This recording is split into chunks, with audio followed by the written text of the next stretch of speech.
This week's Schoology Tip of the Week deals with a little known function of Schoology called the tooltip.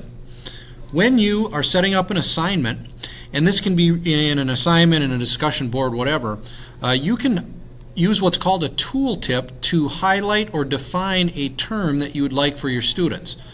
Let me show you what the power of this tool does. So now what I'm going to do here is I'm going to go into the assignment, and maybe I want to define this word for my kids. So when they're looking at this assignment, they can hover over it and they can see what that word means. I go in to edit this assignment. I highlight my word. I insert content, but what I insert is called a tooltip. And now what will happen is this Anglo-Saxon belief that etc., etc., etc., and click Save Changes.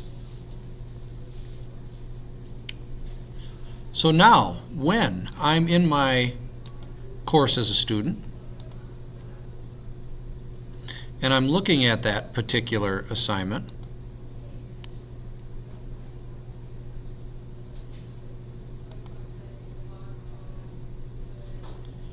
I can hover over the word that is bolded and underlined, and you'll see that my definition I typed up goes in there.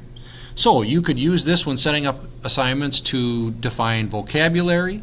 You can attach tooltips to pictures, where if they hover over the picture it gives them more information. And again, it's just a little known feature of Schoology that you can incorporate into your assignments.